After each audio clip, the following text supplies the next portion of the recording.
Being creative is a roller coaster, okay? And I'm here to talk about some of those things, what makes it feel like a roller coaster, makes it feel like it's going up, going down, going upside down, and all around. Hello, everyone.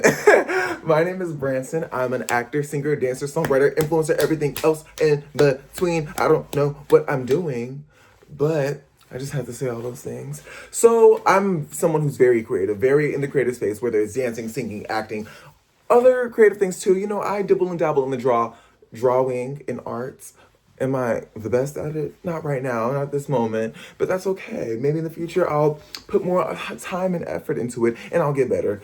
Anyways, so I'm very well versed on being a creative and doing a lot of creative things. And I wanted to talk about some of the things that we as creatives do or feel a lot of the times, and we just don't maybe say it out loud a lot.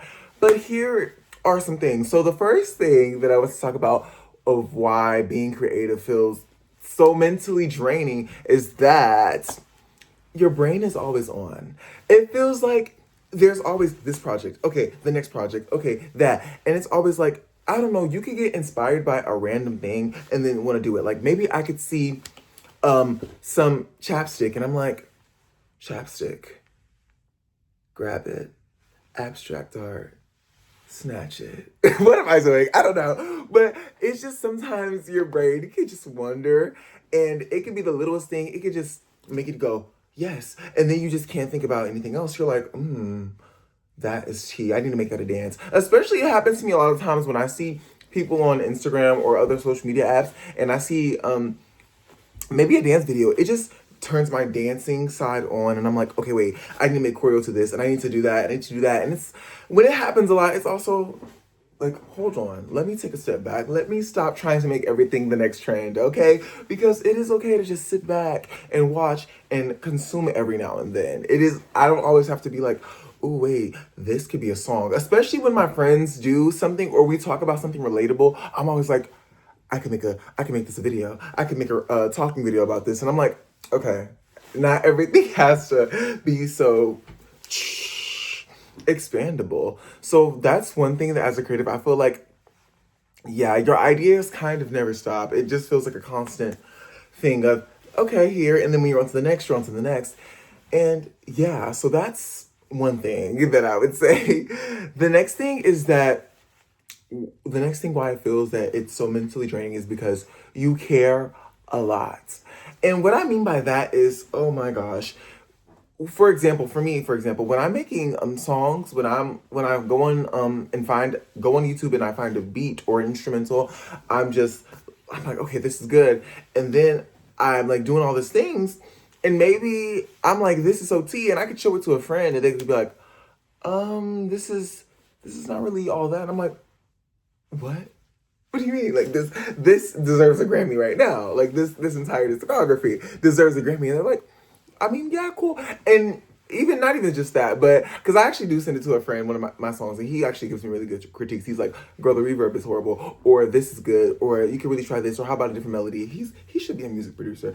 But not even just that, just with even posting your things on social media. Maybe you felt like this song gave this emotional feeling, but other people are taking it as this way. Maybe this was supposed to be a cute little la la la song, but people are taking it as, oh, this is a rock and roll hit. And you're like, well, the instrumental has a little guitar, but I didn't mean for that. And it just creative work feels personal.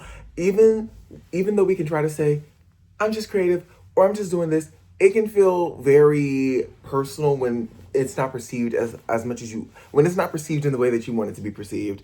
And guys, yes, I'm there with you, okay? So we can have a mutual understanding of the way that things works. And yeah, I get it. It is sometimes like disheartening when you're just like, no, because I like this is giving like pop star 2000s and they're like, I was thinking more, whatever they say, insert random thing that's far from pop star of the 2000s, okay? But yeah, and then also it's not just producing something when it's creative work, you're expressing yourself. Because a lot of the times in our work, we put pieces of ourselves, whether it's how we want to feel for the future, whether it's yearning for something, whether it's the emotional state that we're in, it's a piece of us. So when it's out there, it's a little vulnerable. And then people just do what people do. That's why I've never understood this more than now. When artists always talk about like singers, famous singers, they'll say there's some songs I put out in the world, and when I put them out, it's just, you know, some of them I can't hear no more, but whatever, they're just in the universe. But I always hear artists talk about how they have songs for themselves, because it's, once you put it out there, it's, everybody can do what they want with it. They can perceive it, take it how they want. But when you have music for yourself and it just speaks to you, and it's just for you. And I get that so much, because whether I'm posting YouTube short songs, clips, or posting clips on Instagram or anything else, the ones that I don't post, I mean, obviously the ones I post, I love. I'm like, yay. But then once I put it out there, it's also like a thing of, and then you can't help but think like, oh wow, like maybe this wasn't that, or whatever. Versus the songs that I write, record, and just haven't posted or just have sitting there, I'm always like, I always feel those a lot better. I'm like, I love this. Like, this could be a hit. But I'm pretty sure as soon as I'm like, this is amazing, and I put it out on social media, and yeah, maybe some people like it, maybe some people won't. But then I won't feel that this is me. It's kind of like a diary. It's like if your diary was out there to everyone, it's like, I don't know, maybe it doesn't have as much weight as it does. But yeah, it can feel very personal when it comes to expressing yourself. Okay, also, the next thing I want to say is the cycle never ends, okay? So what I mean by that is you create, judge it, improve, repeat. Create, judge it, improve, repeat. And it's always constantly the same thing. It's not like a certain path where it's this, then that, and then we're here. No, it's also like, okay, maybe I'm so good at this type of drawing, but now I want to start using this technique, and I don't know how to do that. Or maybe I am really, really good at this vocal style, and now when I do this one, I sound like I've never sang a day in my life. And it's always adding tools to your toolbox, as I've learned in my acting classes. Just adding more tools to your toolbox, and I think that makes us more well-rounded individuals, okay? Because always adding things here and there. You know, I've always been the person that I love having, it was worse when I was younger. I don't know if I should say worse, maybe just a lot more. I would always get a new habit. I've had knitting, I've had roller skating, I've had bracelets, like rubber band bracelets. I've had like, and those are just like 3. I've had probably over 100. I don't know. I've just had so many different hobbies and tasks, and I feel like that's part of my creative brain, just working, like always wanting to do something. But now, as I've gotten older, I've like solidified. Like, okay, obviously, singing, dancing, acting, like that's who that's me. That's what I love to do. That's, you know, a part of the joys. And now, what a way to make a career out of it, okay? Because that's what we're doing. But when it's like the cycle just keeps going, and you're just constantly learning new things. Like, oh my gosh, guys. So the type of dances I do a lot of pop, a lot of, I literally would learn K-pop dance videos in my room, like, so for so many years. Like, I think I got into K-pop in like 2020, and it's now 2026 at the time of this video. So like about 6 years of just K-pop. So a lot of my dances are like formations and like very K-pop-esque and pop, and then hip-hop, obviously. But I took a jazz class like a few months ago with my friend. You would have swore I had 2 left feet.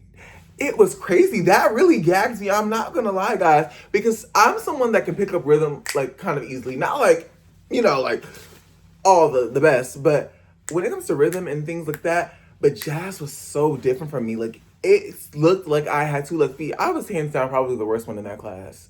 And yes, in that class, I think it was beginner, but some people have been working with that company. So if the class had like 15 students, about 7 or 8 of those students were already like, have taken classes with the instructor before. But even with new people, I think me and my friend were the only new people, but just people that weren't as seasoned as some of the people in that class, I was fighting for my life. And I was like, oh my gosh, that gagged me. I said, can I even dance anymore? Can I say I'm a dancer as well? Can I add that to the resume? Do I gotta delete it? But I realized that that was my first one ever. I was like, I've been living my whole life and I've never took a single jazz class, and I was expecting to be amazing at it just because I can dance in certain other styles. No, that's not how life works. You have to put in effort to get to where you want to be. That should be a song about me. Okay, it shouldn't be a song about me. I was just thinking of something that rhymed, guys, okay?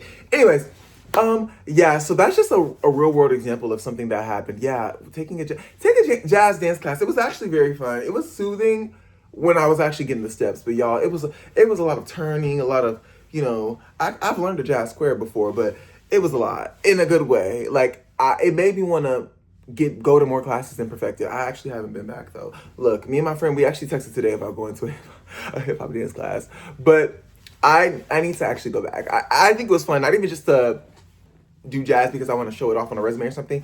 It was like, it's nice having something where you can be bad at it and you can get better, because when you do things that you're already accustomed to, things that you always do, things that you can keep improving on, but you're already at a level where it's really high, you're than the average person, it can get like stale or boring sometimes. So me doing a jazz dancing class and having two left feet, I was like, so this is what people that don't dance at all feel like whenever they take like a pop or hip hop dance class.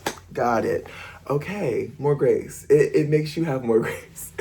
But yeah, so the next thing I want to talk about is overthinking everything when you're creative is so real, because when you're putting things out there, you want things to be detail specific, you want things to be articulated, you want the world to see what you see, but in every little detail feels so important, and you're just like, was that good enough?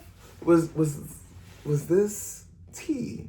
Was this everything I wanted it to be?